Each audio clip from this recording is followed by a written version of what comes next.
Everything on our planet serves a purpose. Plants, they serve a purpose. The animals serve a purpose. Water serves a purpose. The sun serves a purpose, right? Everything serves a purpose. And yet we are so lost on what our purpose is. We're just running around trying to make more material things and accumulate more stuff. So until we realize truly what can we be in service to, and until we find that, then we won't really ever find our purpose. Welcome to the Legendary Podcast, an invitation into intimate, soul-bearing conversations with the gods and goddesses of our Burning Man camp, the legendary playground of the gods. Here, you'll meet the visionaries, wisdom keepers, heart-centered entrepreneurs, and edge walkers who make up this extraordinary soul family. Together, we'll journey through the turning points that shaped us, the failures, the victories, the breakdowns, and the breakthroughs, and what it truly means to rise and build something sacred from the ashes. If you've been searching for your people, if you've longed to find a community that inspires you to rise, you found your tribe. So join us now for another sacred journey. Welcome to the playground of the gods. Welcome to Legendary. Hello, legends, and welcome back to the podcast. I'm Celine DaCosta, storyteller, guide, and your host today for this journey. So I'm honored to introduce you to Alex Love-Leave, a dear friend of mine and such an incredible human. Like, we are going to go in and explore the stories that make this man legendary. Alex, welcome. Hey, oh my God, so good to be here. So good to see you. It's good to see Missed you as you. well. I missed you too. Can't wait for us to have our hangouts. Yeah. So Alex, we're gonna go into his, dive into his journey today, but I wanted to share, he is so special to me. We actually had the opportunity to go deep recently at an event in Austin. We spent 3 days together. And Mhm. and one of the things that you are such a bundle of surprises. So I cannot wait to introduce you to the entire camp. Just loving, kind, funny, and just easygoing. I just loved getting to know you. So yeah, I would love to pass the baton over to you. And can you share with us, what is it that you do, Alex, with life? What brings you the most joy? Well, first of all, I just want to say, when we go to events, one of my mottos that I really live by is to just spend more time with less people. So, of course, the last event we got to be at together, you were the person that I got to really know really well. So I'm really honored to be here right now and to share this interview with you. About me, what I love to do is I love to teach A Course in Miracles, actually. That's my real joy, passion. I think it's the center of everything that I create. And I think from there, it's taken me to guide and mentor people in business and real estate. And really, my passion is working with kids, with teens. We are the stewards of today, and working with kids is just so much easier than actually working with adults, because adults have this process they need to unlearn, and then they relearn, and then they implement.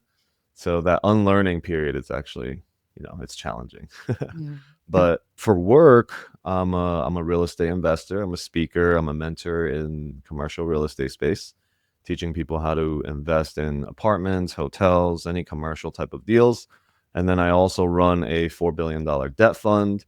So, it's private. It's nothing that you find on the market. So, I just love finding things that are really unique, and being able to offer that as a service to my peers, to the world, all of our brothers and sisters. And you're amazing at it.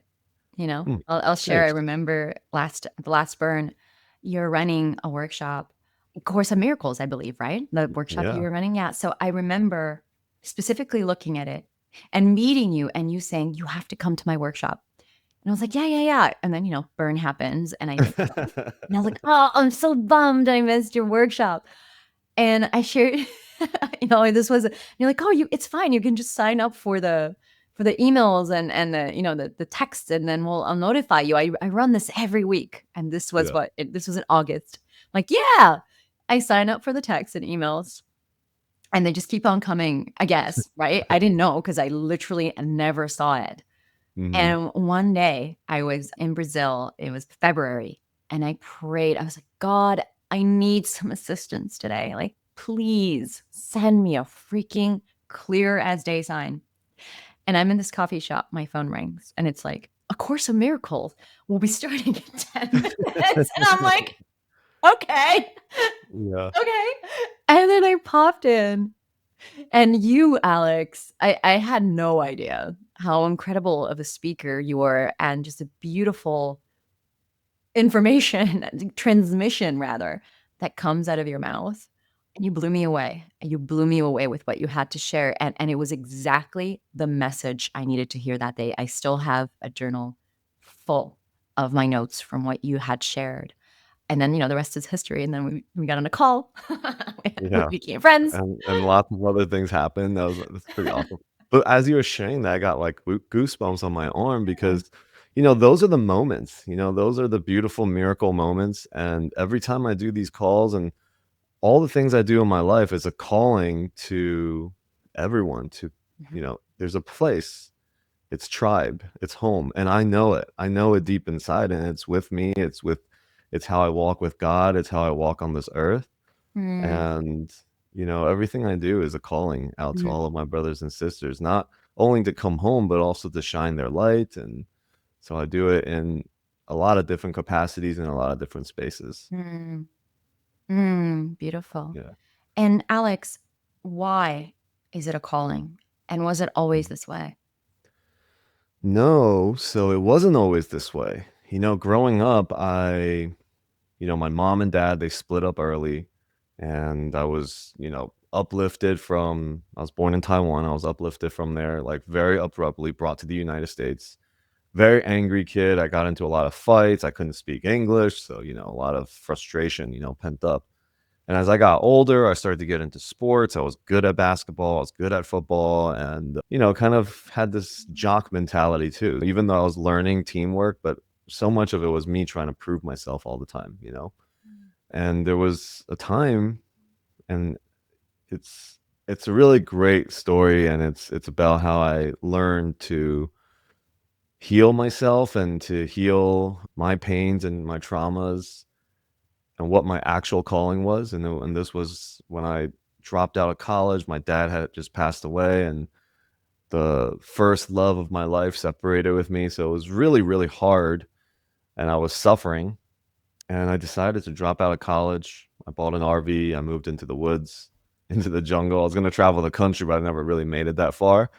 But I stayed in this forest above the Delaware Water Gap. And one night I walked out into the forest, and I come up to this, like, fence, and this fence was like, well, why is there a fence in the middle of the forest? And I'm grieving, and I'm, kind of like going through hell. All the loneliness was setting in. I kind of put myself through the fire. And on the other side of the fence, in pure darkness, it was completely dark. There's no, like, lights, right? So there's no light pollution in the air. So it's really dark in the forest. And I just see these eyes on the other side. And this big wolf walks out from the other side. And then all these other wolves were kind of sitting back there. And I sat down, and I was like, okay, am I supposed to be shown something? What is this interaction about? And that wolf sat down, and the rest came and all kind of laid down and sat down all around. There's a fence between us, but I wasn't afraid. I felt like there was something that was supposed to be happening here. And as I was just sitting there, I just got the transmission of, like, you're not alone. Here's the tribe, here's the pack. Remember how we used to commune. You remember, like, how you find your home. Remember, like, tribe, we always sat around fires, like, all the indigenous and the natives and people that came before us all knew this. I was downloading this, and I was downloading a lot of information, how to be a leader, like, how to be a follower, like, what does this all look like in here? And so I literally, for 5 nights, spent every single night just sitting there with them, and they came and they met me like they had a message for me. And from that point on, I was like, for the rest of my life, I know what tribe looks like. I know what home looks like. I know what a humble leader looks like. Mm, And so, yeah, I committed to just be just build tribe and always be a place that if people felt like they were lone wolfing it, that I would be there to support them. And Mm. so it's like my service is my calling, and it's just it's deep within. I love that story. No, I've heard this story come from you multiple times, and every time you share it, it feels like something else opens for you and for the people Hmm. that you share it with. It's beautiful. I'm curious, you shared, now I know what home looks like, what tribe looks like, what a humble leader looks like. Can you Hmm. share with us what that looks like for you? I feel like, and this is in my own personal experience with people and just what I've learned, is that everybody wants to feel heard, wants to feel seen, and the lashing out that we see in our world today is because somewhere along the way we were not seen, we were not heard. So I do my best all the time to be as present as I can, to see somebody, to really hear what they're saying and what they're calling for.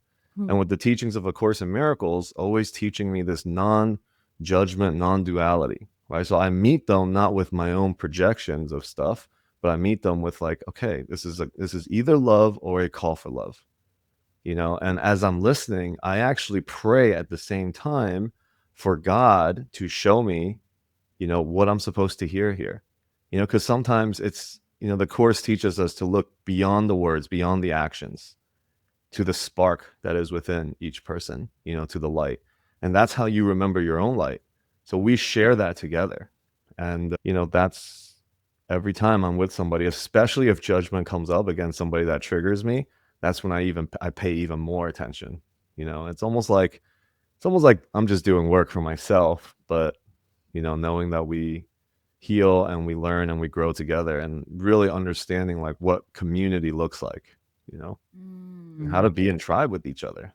Mm-hmm, mm-hmm. Yeah. So tell me more about this. How can we be in tribe with each other better? Hmm. I think we have to be intentional, right? Like everything we do, can we make it sacred? Can we make it a ceremony? Can we celebrate life? Like everything we do, are we doing it off of routine, or are we intentional on what we're doing? Like if we're gonna, for example, my wife and I, we have intentional 7 p.m. check-ins every day, right? And we can do this with a community. Do we have a weekly check-in? What is the structure of that? When we sit together, like how do we sit together where most of us come when we commune with all the stuff that's happening in our lives, right? So it's like we're thinking about work, we're thinking about other things that's showing up. And then when you come together, the intention is, okay, let's ground here. What do we want to create together? And then allowing everybody to come into the full presence of what's wanting to come forth.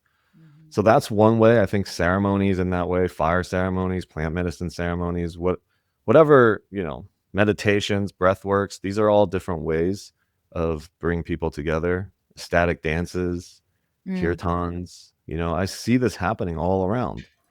And our elders are the people that came before, like there was the same thing, sit around the fire, tell stories, support each other on what is needed. And Mm. when we feel supported, we feel like we're not doing this alone, and then the lashing out doesn't happen as much, and we Mm. can co-create from a space of trust. And Mm. Mhm. yeah. Thank you.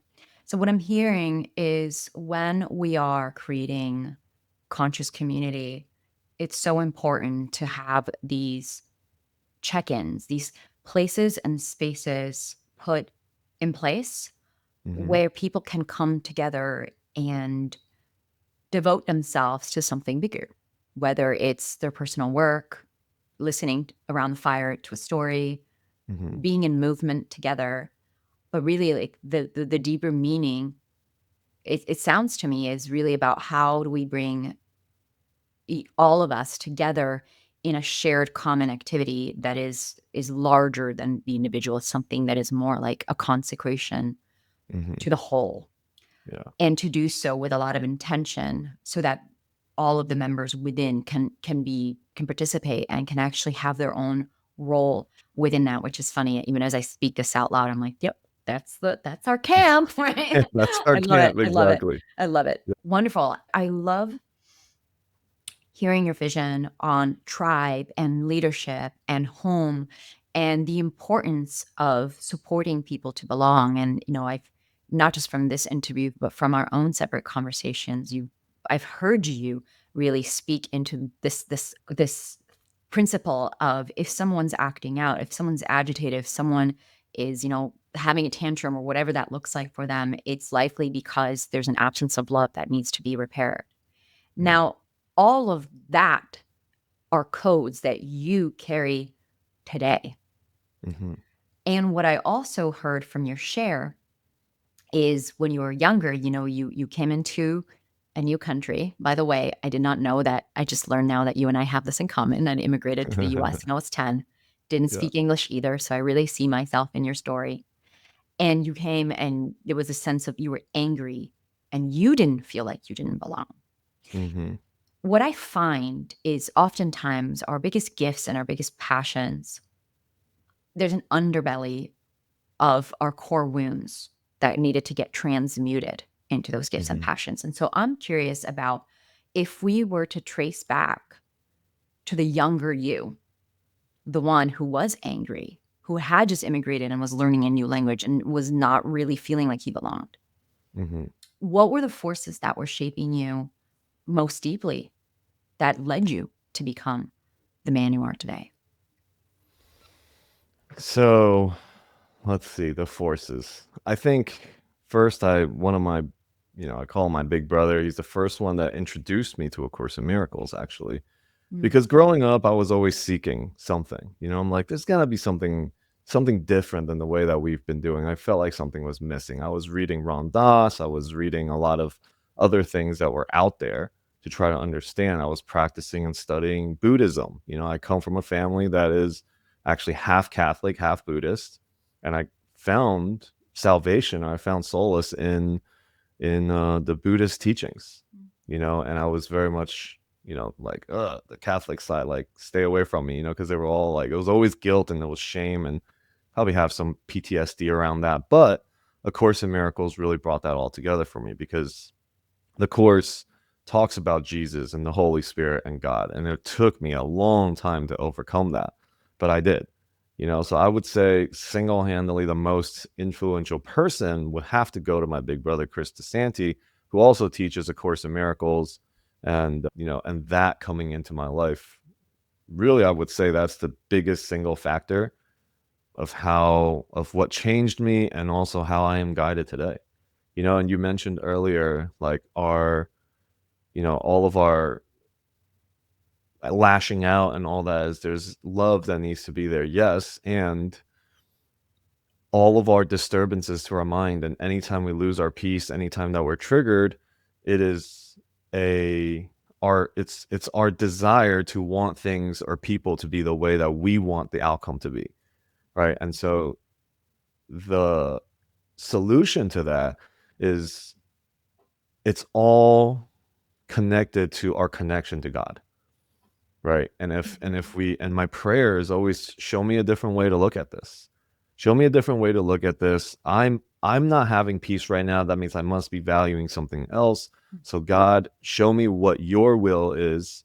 And the Course says that, like, love and peace and God and spirit comes from invitation, not like just if you wait long enough, it's just by invitation. mm, And, yeah, so that's the single I credit everything to A Course in Miracles right now. yeah, Yeah. beautiful. So, what were your invitations? What do you mean, what was my Well, you said invitations? everything comes, it's an invitation, right? Well, God comes from invitation, but Yeah. the invitation means I have to say that, "Alex, the way you have it is not right." So one of our, like, I guess, what do you call them? You call them, like our rackets, right? It's like we have to be right or be in control. And so we have to let go of control, and we have to let go of being right. And if we can do those two things, it opens up to the invitation. The invitation is there must be a different way. The way that I have it is not the way. Mhm. And so it takes some level of humility to say, okay, I don't know the way. The Mhm. ego's like, no, you know the way. You know what you like. You know what the solution is. You know if they behave this way, then you'll be good. But that's the ego being really loud. Mm-hmm. And so in order to the invitation is okay. The ego says you got to put the ego aside. Mm-hmm. Mm-hmm. And then that opens the channel up for communication with God. Beautiful. So that's what I want to dig into for you, Alex, Mhm. the individual.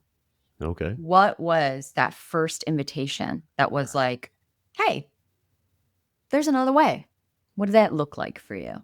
Well, the first time I asked for another way was definitely when my first love, when I experienced love for the first time in Mhm. college and we separated. Like it was so painful.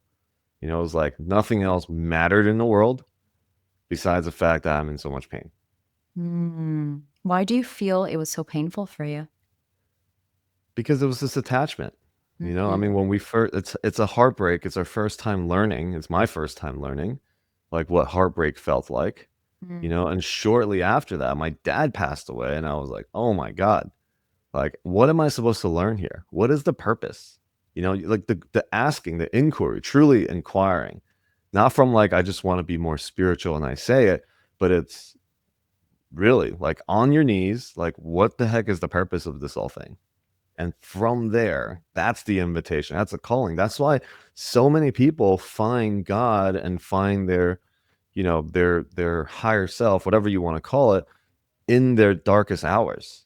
You know, and how many people that go to prison find God, and how many people that go through really, really heavy Mm. losses find God, because it's in those moments that when suffering is no longer tolerable for us, we Mhm. will ask for help, Mm. and help is literally right there waiting for us. Beautiful. So, So, you went through the heartbreak of mhm, first love, and then you went through the heartbreak of your father, which were your invitations. And, what I'm hearing is you literally and or metaphorically got on your knees and you asked for help. yeah. And I'm curious, what did you find and how did it unfold? Well, it took some time. I mean, first, there was, you know, the timeline's kind of collapsing a little bit for me because after that, I went to the woods and then the forest and all those things, and I really learned like in order for you to your suffering ends when you focus outwards. And I'm like, okay, so when my suffering ends when I focus outwards. When I relieve other people's suffering, even by a little bit somehow, if I can serve them in any way to show them the light, then like something fills up inside, you know? And the course says that suffering is optional. Pain will happen, but suffering is optional, Mm. you Mm. know? And so for me, it's really the from that, like a big part of my life is all about service. You know, how can I serve the community? How can I serve our legendary camp? How can I serve you as a good friend? You know, how can I serve my wife as a good husband? How can I serve, you know, my sister as a good brother, and my mom as a good son? You know, like what is my service? Why are the things happening in my life? So it's, you know, I'm always asking, why is Mhm. this person in my life? What are we Mhm. supposed to do? Beautiful. Yeah. Beautiful. So here's what's coming through as you're sharing this. I love Hmm. what you said around, and I believe the Buddha. This is a teaching of the Buddha, right? Correct. That suffering is optional, pain is inevitable, Maybe. but suffering is optional. I heard it somewhere. Let's just say it's the Buddha or someone Yeah. that's really smart and tapped in. So I love this idea that when we are in service to other and we're pouring into others, then we relieve our own suffering. Mhm. And I'm curious to get your take because even within this beautiful idea, there is a potential distortion. When you say, for example, it is external, that some people can interpret it as I need to go outside of me in order for me to find peace and happiness rather than finding it within me.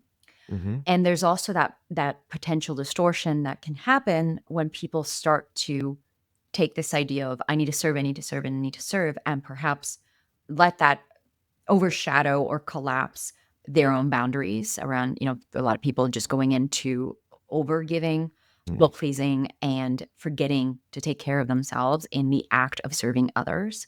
And mhm, so I'm curious about your take on how to navigate, can you be of service mhm. where you're not overriding or collapsing within, and you can really be in connection to God. I'd love to get your take on it. Yeah. Yeah, so this is a question that is in every single spiritual community. Anybody out there that is a nonprofit doing the work, and I work with a lot of people, especially in the nonprofit space, you always see these people just giving and giving, and they can barely pay the bills themselves, Hmm. and they're like changing all these people's lives, but yet their life there's so much scarcity in there, because this idea that if I took anything, it would take away from my giving. So there's a distortion there. So two ways that I'll kind of talk about this. Number one is the idea of giving and receiving. Okay, so we in the course we talk a lot about that giving and receiving are not happening at different times. It is happening together. A lot of people, when they give, they're giving something which feels like, if I gave you $5, Celine, I would have five less dollars than you when you have five more. So there's one way of giving and receiving that's happening. It's almost like I'm sacrificing my $5 so that you can have five, and now you have five more. So that's the physical way our world today operates, in that giving and receiving. However, love works differently. If I give you love, you know, and a good example is like, if you told me you really love something, right? Like some kind of, I don't know, something, a pendant, something, and or some kind of clothing, and I end up going there. I'm like, oh my gosh, Celine would love this thing. It's a perfect thing. As I buy that, and as I'm gonna give it to you, love is drastically increased on both sides, right? Because of so the giving and receiving, it's not like, wait, I just spent $500 on this thing, and now I gave it to Celine, and now in terms of love, she's $500 richer and I'm $500 poorer. Because through love, when it is shared, then both sides increase. See, that doesn't work in our world. So this giving and receiving service, when I am in service to something, both sides are increasing in their purpose, in their fulfillment, in their, whatever it is, right? And our cups being filled. So, you know, I also believe that service is tied to purpose. Everything on our planet, it serves a purpose. Like, at least, plants, they serve a purpose, the animals serve a purpose, water serves a purpose, the sun serves a purpose, right? Everything serves a purpose. And yet we are so lost on what our purpose is. We're just running around trying to make more material things and accumulate more stuff. So until we realize truly what can we be in service to, and until we find that, then we won't really ever find our purpose. And the world does not need more millionaires and more accumulation of stuff. The world needs more people that remembers who they are, remember what they're in service to, and then having the courage to build things that matter. Mm. Mm. You know, Snap, snap, like, snap, snap, I know. snaps. Love it. Round of applause, Yeah. everybody. Uh, Beautiful. I love that. Beautifully said. And then the next question is, how does one go about clarifying what they're in service to? hmm How did you do So, it as well? yeah, but I know what feels good, right? We know what feels good when somebody is lit up because of our presence, because of what we've done. We're like, wow, I feel really lit up, right? When I get appreciation from somebody, like words of affirmation, right? I'm like, oh yeah, that feels really good. Well, hold Like, on. I'm you going can to play the find it. devil's advocate here. I'm going to play the Oh, devil's go ahead. advocate here Yeah, yeah, please. because, for example, What if happens if they you don't? have conditioned and you've Uh-huh. basically, unconsciously trained your body to be addicted to sugar, then eating a bunch of cake when you are sad feels good. right? Mhm. Temporarily, right? So I totally I understand the energetics behind what you're saying. Mhm. We know what feels good. So I get what you're saying on like a soul level. I love to clarify it on a human level because you Alex, the being, like you get it because it's like encoded in you, but it's not as clear as it is to you as it is to a lot of people. Maybe people are listening here being like, yeah, but what I don't even Okay. know what feels good. You know what I I mean? think, yeah, maybe Can we we clarify just that? maybe we kind of back up a little bit with that. I heard something recently that the key to life, like all you need to know is this, is that if you can be more excited about doing it, if it can bring more excitement and joy, like Mhm. that's in the present moment, right? It's not like my addiction to anything and whatever. If you can just feel more excited and more joyful in doing something, then you are getting closer to the service. Like, how can I be in service to that? So more Mm, of that gets created, right? I you receive joy, I'm excited, and that excitement is also contagious, and everyone else is excited and more joyful. And we can awaken with joy. We can awaken through excitement. We don't have to always awaken through shadow work and going through all the traumas.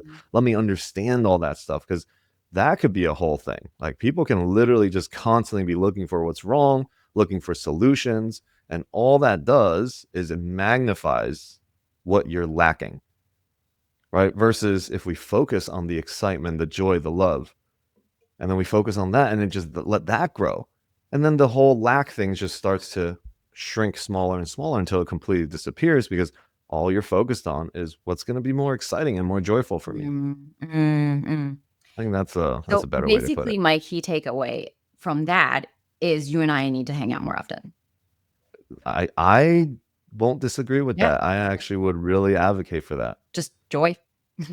Yeah, it's just more joy, and we It's have what so much fun together, you do. like you're one of my favorite people, so The sentiment is mutual. yeah, yeah. Anyway, back on track. Just wanted to throw that one in there. So I love what you're sharing. I love what you're sharing about, there's this thing that I have a whole in my Notion. I have a whole self evolution note where Hmm. I track all the things that make me a better person and all the practices that I love to be in. And one of the things that I have as one of an empowering question to ask myself when I'm feeling in a disempowered state Hmm. is how can I make this more fun? And what can I do right now that would bring me more joy? And so I love this philosophy of when we just focus on what brings us joy and excitement and we follow that, it starts to, absorb and just completely take over what we think is lacking. And Yeah. I want to bring it back to something you shared earlier in the conversation in your own experience and the experience that I've had in like I've had it. I walked so many clients through it. I've had so many friends. It's like a very common human experience, which is Hmm. when we find that when we get hit with a moment of deep grief and crisis and suffering, it forces us to open our eyes and look to something greater. And that's the moment where, we wake up and say, help. And of course, as always, God's there to help. Hmm. And at the same time, what you've just shared now is we don't always need to be suffering and in pain or to be in a lack of something in order for us to like step into our service and our joy. Hmm. And what I have been this is something I've been exploring with in my own life of what if I don't need to get hit in the face by a rock for me to actually learn the lesson? What if I can change from a place of inspiration and joy and being pulled towards something Hmm. instead of the default for most of humanity? And look, I've been there, so I'm not putting myself above it. Like I've been in it, which Hmm. is I'm just gonna like wait until something really bad happens or just boom, like crisis hits Yeah. before I actually do something about my life. And I'm curious about your take on that. And, you've done a few rounds of the I'm just going to let life hit me in the face before I actually get up and change something, or I'm going to wait until the moment I have to be begging on my knees. Yeah. But knowing what you know now, what would you say to someone who's listening right now and is like, yeah, I'd rather like not get there. Is there a more easeful, graceful, blissful pathway for me to create the same amount or more of change without needing to deal with suffering? Yeah. Love your take on that. Uh-huh. I believe the journey, the entire path that we're walking on in our life is to go from a place of is a journey of faith, Hmm. you know? And so every situation that arises shows you and shows me and shows all of us how much faith we actually have, right? Anytime that we are out of accord and we feel like miracles are not happening and things are hitting us in the face, it is because nothing's actually hitting us in the face physically, but our interpretation is that something is hitting us in the face. Hmm. Why do I have to get screwed over? Why do I have to lose this? Why do I have to lose that? Right? We have a perception of loss that is happening. And we don't ask the question of what is it really all for? And our journey comes down to, okay, if had you have faith, you would know that this is not really a loss, Hmm.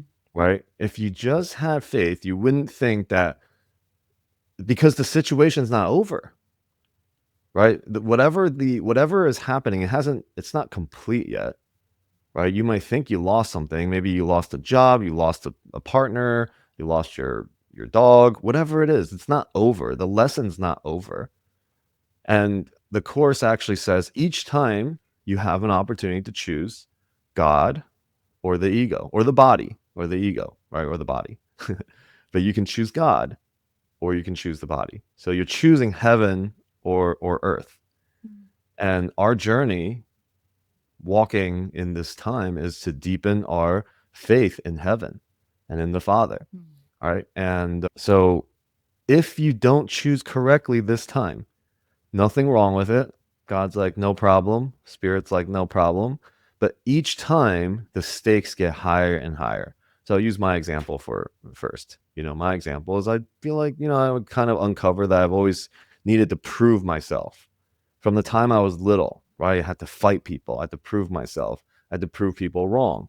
I have to prove that I can make a lot of money. And then I have to prove that I can lose all of it and then still make it again. And then I'm still proving, right? Until I finally get to a point where I'm like, what is the point of me having to prove myself? And then perhaps I will learn the lesson. But the stakes get higher and higher and higher until you finally decide, all right, God, show me a different way. What have I been trying to prove this whole time? And then it's going to hit you so hard that you have no other choice but to look inwards and towards God. Hmm. So you don't have to go there. You can choose to just believe, right, from the beginning. Or you can be like, nah, I'm just going to keep being a rebel and I know the way for myself and I'm going to fall on my face and I still don't learn my lesson. I'm going to do it again until you really are like, yeah, I'm done falling on my face. Mm. And God's like, great, walk this way. And you're like, oh, okay, cool. You know? I love it. Can I share a little story with you that Yeah, reminds please. me of what you're saying? So I have this concept, I guess you could call it. It's called three feathers and a rock. And this is something Mhm. that I applied to myself. And then I also teach it to clients and friends and whoever wants to hear it. So I'll share it with you now. I'm ready. So I noticed it in my own path, like similarly, I would just get hit in the face like really hard. And there was this element of, oh, I don't really learn and I'm not shifting gears the way I need to until like an illness happens or like a really Hmm. huge painful breakup happens. And then I'm like, okay, I'll make the move. Right. And so I remember the last time this happened was in early 2022. And I was like, God, okay, you know what? Look, I know I'm stubborn. I know that I want things with absolute clarity and I can drag my feet a little bit to actually make the move you're asking of me. So I'm going to make a deal with you. You are going to send me three feathers. Gentle, soft, kind signals when I need to get, course correct on my path. So please give that to me. And then If after you have gently sent me 3 feathers, I still don't listen to you, you can give me the rock. And I will tell you, life hack, because since then, it's been 3 years since then. I got 1 rock, admittedly, but when the rock came, I was like, "Oh, there was definitely 3 feathers." So I didn't listen to the feathers, and I got the rock, and that was enough of a reminder for me to be like, "You know what? Oh, there's a feather. Oh, there's 2. Oh, okay." And then I'm like, "Joy, I'm gonna change from joy. I'm not gonna change from suffering." And it's been a really nice little system that I've created for myself to kind of anticipate that it's coming and be like, "Well, I'm gonna choose from joy. Okay, I'm gonna do that, Mm, not the suffering part." And I yeah. think that's really fun. Yeah, I mean, that works, and oftentimes, I mean, I don't know about making deals with God, but yes, if you ask for something, you will be shown, you know? I don't know if you took the deal, but I'm definitely like, "Please." And Well, he gave you the rock. definitely give me the rock. I learned my lesson.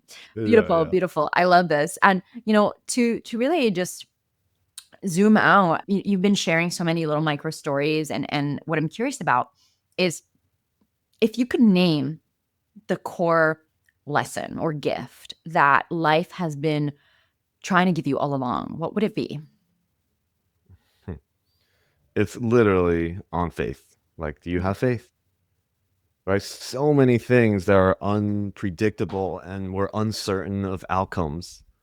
It's like, do you just believe that it's all going to be for your best interest? Mm, Everything happening for your best interest. Do you believe that or you don't? There's no halfway. You can't like sometimes believe and sometimes don't. Right? If you believe always like this everything is happening for my best interest every single time, no matter what. mm, That would be probably what faith is, you know? And you need it sometimes when like a rock hits you in the face. You're like, huh, that was for my own best interest. Thank you. mhm, Right? You can feel the pain, like, damn, that hurt. But yeah, wow, thank you for that. Because the way that we really heal from something, okay, is when we change our perception around it.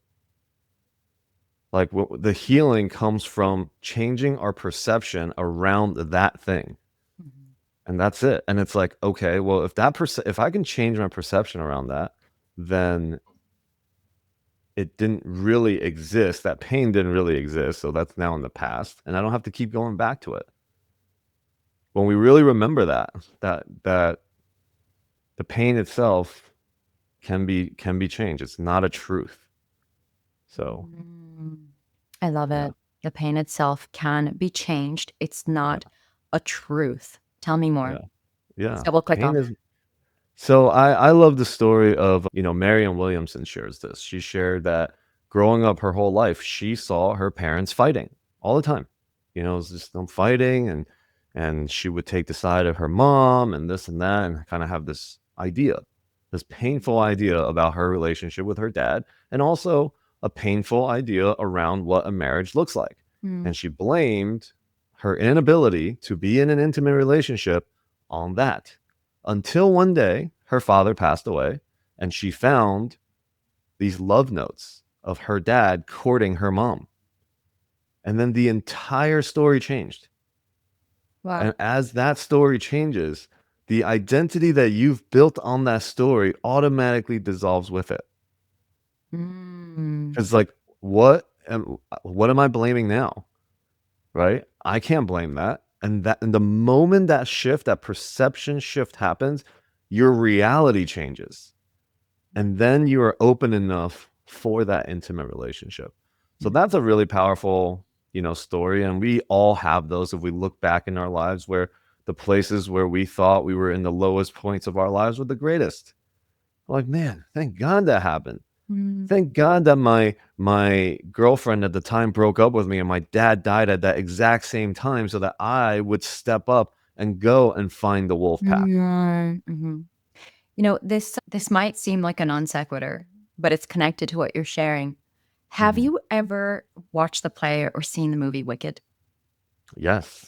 Yeah. So I just watched this movie on the plane yesterday, and I've seen it's one of my favorite Broadway shows, and I Really? Yeah. love this movie. I freaking love the story.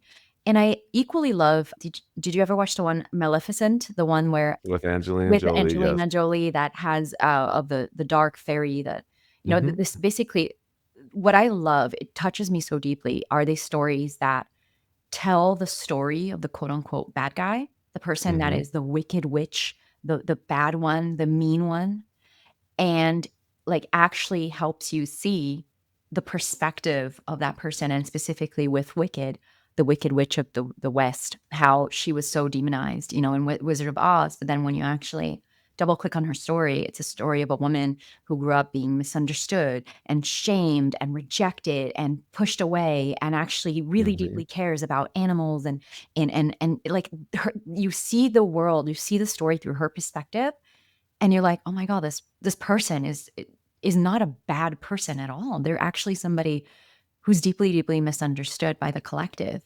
And Hmm. so, yeah, what you're sharing is just reminding me of, if anything, to bring more compassion and more understanding and more like what is the other person's perspective when and even, bringing it back to the theme Yeah. that you shared Yeah. about conscious community and being in tribe and people acting out. Like when we are in community, when we are in proximity for long enough, someone, somewhere, there's going to be a fight, there's going to be a scuffle, there's going to be some kind of disagreement.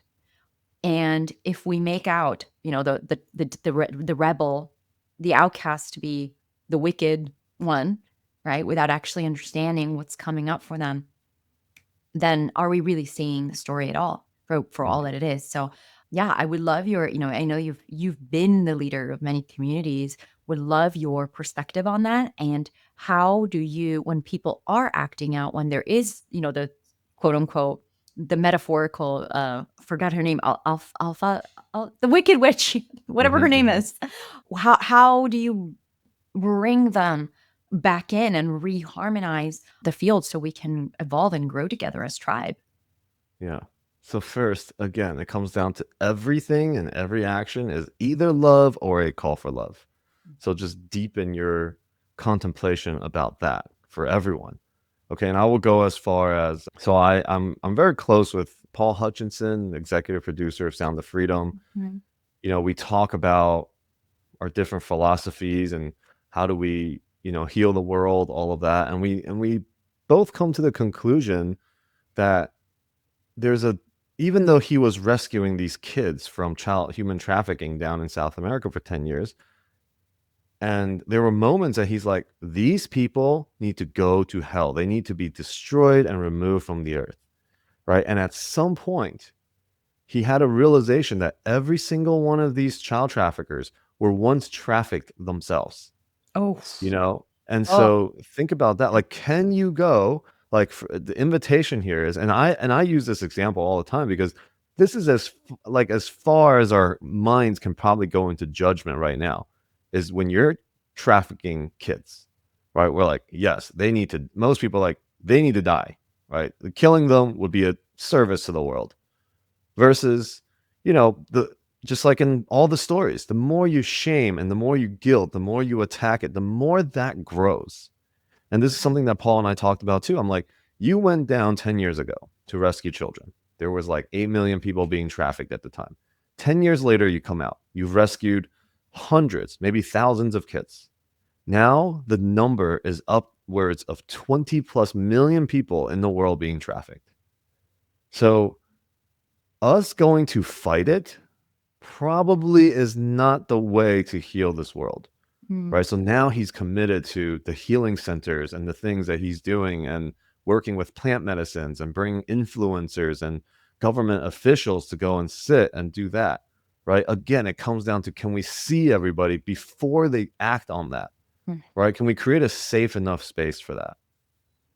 mm, Um, yeah. So beautiful. and the one thing that I personally do. Okay, and I don't know if I said this to you, but before I left, I feel like I did.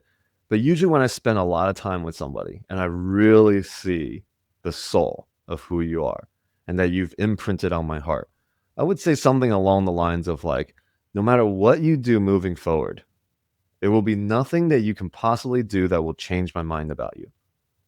And that's what I'm looking for myself. Like, I know that I've called this person into tribe when in my heart, that's what I have made a decision of, you know? Mm, And so, I've shared this with a lot of people that I've spent really, really intimate time with, mm. you know? I And love. I can definitely say that about you. We spend some time together, and there's just nothing that you can possibly do for the rest of your life that will change my opinion about you.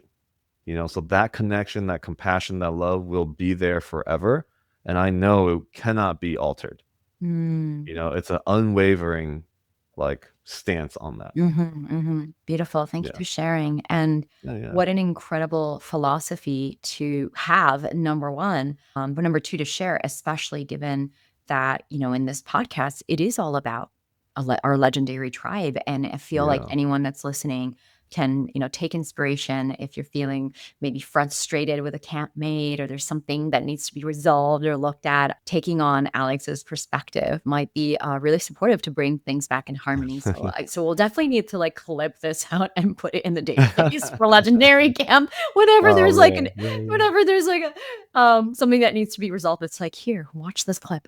Love it. yeah. I freaking love it. So, Yeah. Alex, you've shared so much about us, and something else that you've also shared is in terms of your material success, right? Like you grew up with this impulse, this desire. I need to prove myself. I need to prove myself. I need to prove myself. Which there's shadow, but there's also gold to that. It served you to a point in the sense that it Hmm. allowed you to create a lot of success. And then, of course, once you overcame that pattern and integrated into a higher octave of you, you continue to grow in that success. And so, I'm curious about, as somebody who has experienced significant levels of material success, how has your definition of success and fulfillment transformed over time, especially as you took on these teachings that you've shared with us today? Yeah. I think it's in our world, it's kind of hard to bring that spiritual and material together into one place. But it's also very easy because it's just about, can you bring heart and purpose into things?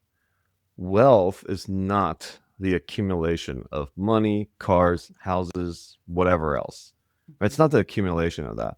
Wealth is literally, for me, defined as my ability to extend and expand my purpose outwards. Mm, Right? So, like, the more money that comes in, the more I can expand my purpose. Now, we're back to the purpose. Like, what is my purpose? Most people just run around and just like, work is my purpose. Is that who I am? you know but the purpose comes down to, what do you serve, right? Who do you serve? And if you serve God, then you're serving all of God's creations. mm, And then the more that I open myself up to being able to give, the more that I just receive, and the abundance of the material things come. But what do I do with it? And it's not to say you have to just go and do all that. Like, by all means, enjoy yourself, buy a Ferrari, right? Like, buy a big house, go on vacations, do whatever you want to do, because this is the key right here for most people that get lost in service and giving, is that you are part of the whole that you are serving. Most people are like, there's the people that need help, here's me on the outside. No, this is like, can you serve as a witness to yourself, mm, mm, and that you are part of the whole that gets to be served. You are part of the the returning of the sonship, that it's not complete until you are a part of it. mm, So I think there's a line in the course that says, God's mind is incomplete without you. mhm, Every use, you know? mhm. I love it. So was Yeah. that the question? I forgot what the question Well, was. does it matter? No, I That was a guess pretty not. good answer. I don't know what the question was. I be out here plugged in real time, Uh, just like you, my man. yeah, yeah, Don't ask me to ask the question again. yeah. Beautiful, beautiful. Well, on that note of like, who are you serving and what is your purpose? I'm curious Hmm. to know, what legacy or impact are you most committed to leaving in the world, not just through your work, but through how you live?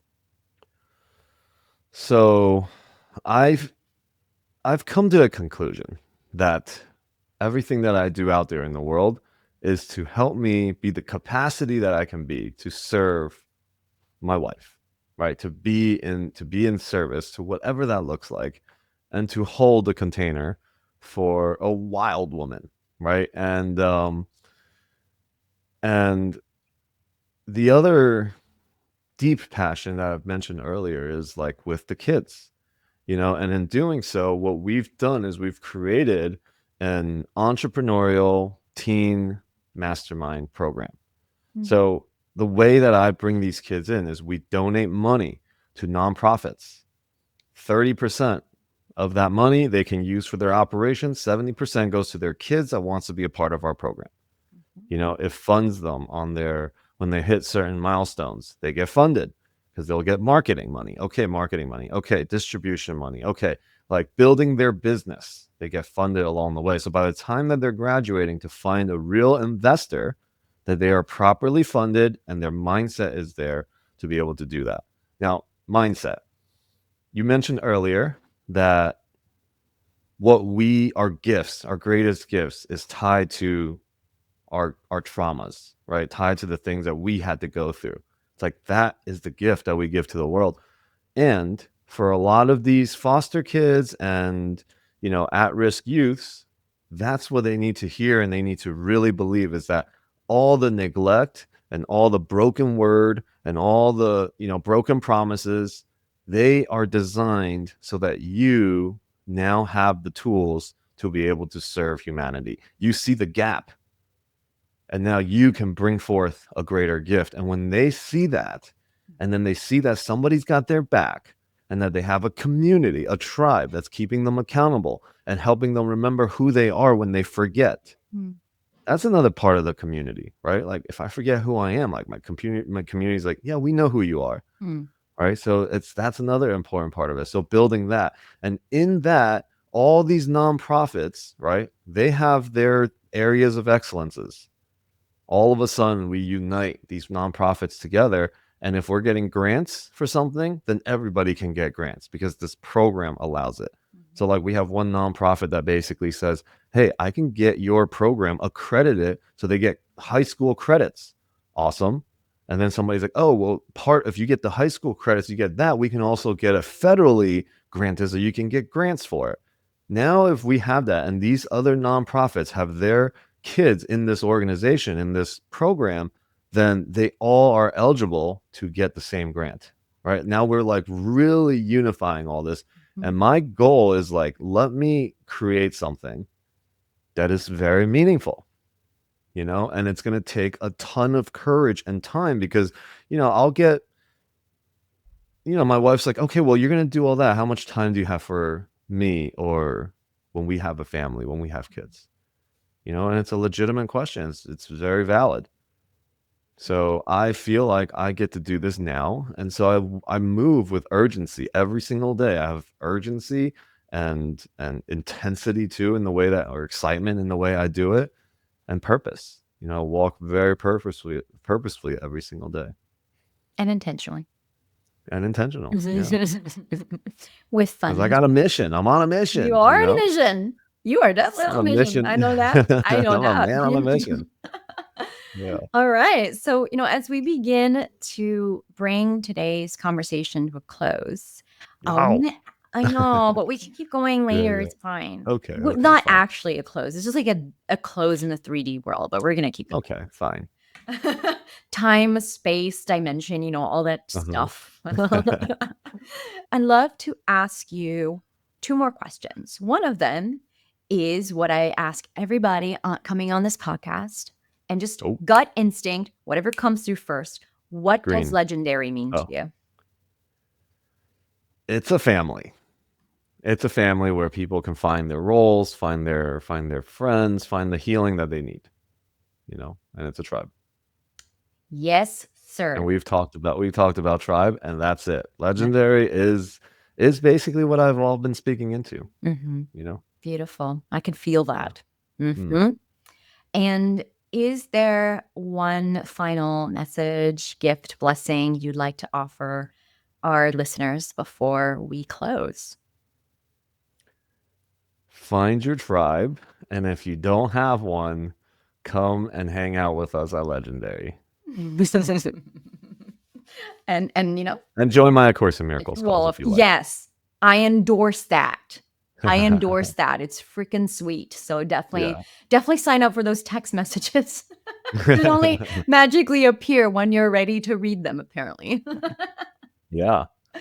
Oh, Alex, thank you so much for being with us here today. I'm so Honored. grateful that you made the time, and I'm so grateful that anyone who's listening had a chance to take a little bite of the wholesome pie of the magic that is you. Oh, that's so kind.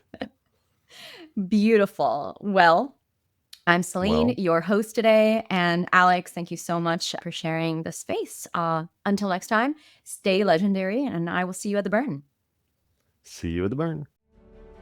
Thank you for walking with us through the fires of remembrance. If today's story stirred something in your soul, share it with a fellow god or goddess. Subscribe to Legendary for more transmissions from our tribe, and may you continue weaving your legend in love and joy. Until next time, stay sovereign, stay sacred, and make it legendary.